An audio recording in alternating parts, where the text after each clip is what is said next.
Well, let's now go back to one of our top stories.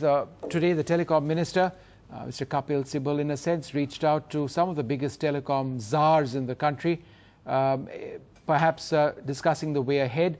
The entire telecom sector has been affected by the 2G scam. The discussions, we believe, focus to a large extent on the scam itself and perhaps the way ahead. For more on this, it's now across to our group editor, Barkha. I keep waiting when you guys are not.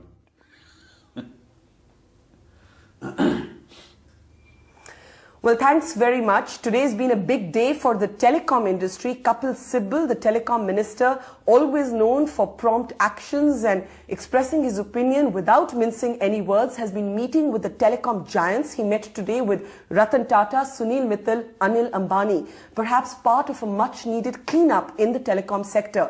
All of this coming at a time and in a week when the Prime Minister has said he is more than happy to appear before Parliament's Public Accounts Committee on the 2G scam.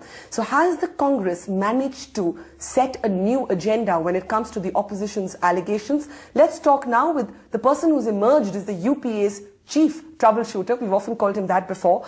Let's start with your meetings today. Keenly watched meetings, keenly watched by the media, but of course keenly watched by industry.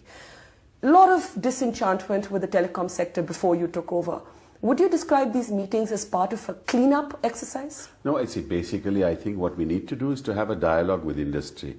And I want to meet the captains of the telecom sector to share with them not just my views, but also try and absorb their views. What is their vision? What do they think that the sector is likely to deliver in the near future? Are they in a bind? And what are the reasons for the bind? What kind of spectrum do they need? What kind of pricing mechanism should be put in place?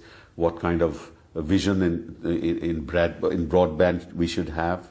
And that we need to talk to each sector of the telecom sector, the manufacturing sector, the broadband, the GSM, the CDMA people, and to give them a feeling of confidence. Remember, this sector is going to be the delivery mechanism which will empower millions of our people. What's the feedback you got from the three captains of industry? Very positive. That's not just a politically correct answer. No, they want to work with us. They say, look, we want solutions. We don't want anybody to be discriminated against. They want a level playing field. And they are happy. And I have to say that they extended their hands to me and said, look, we want to collaborate with you. But all three of them, at different points, are on record having expressed their concerns about the politicization of the spectrum allocation. Some have said that they were not favored over others, others were favored, and all the rest of it. If you have policy, if you have implementation mechanisms which might not be reasonable, if you have decisions taken from time to time at the level of the executive, which gives the impression of being discriminatory. If you are not open when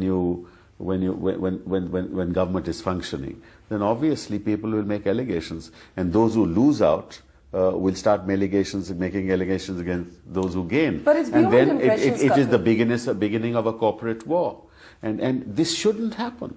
But it's beyond impressions, because your own government's CAG report spoke about the irregularities in spectrum allocation. And what I want to ask you today is what you said to these three men, Sunil Mittal, Ratan Tata, Anil Ambani, to assure the industry that the kind of discrimination that the CAG report has spoken about in the past will not happen again. Well, first of all, I don't want to comment on the CAG report. It's a statement of record. No, it's an opinion. It's opinion based on certain facts, some of them right, you don't some agree of them with may the not opinion? be. You don't agree some with the parts opinion? of it I may not agree with. But, For instance? this is not, let's not go into that. I mean, there'll be a time when all of this, which is why we want to debate in Parliament. Okay. But I think what's really important for me to convey to the industry is that this government will not allow any sense of discrimination to pervade the telecom sector. Each player will be dealt with fairly, and our policies will be transparent and will happen through a dialogue and evolve through a dialogue.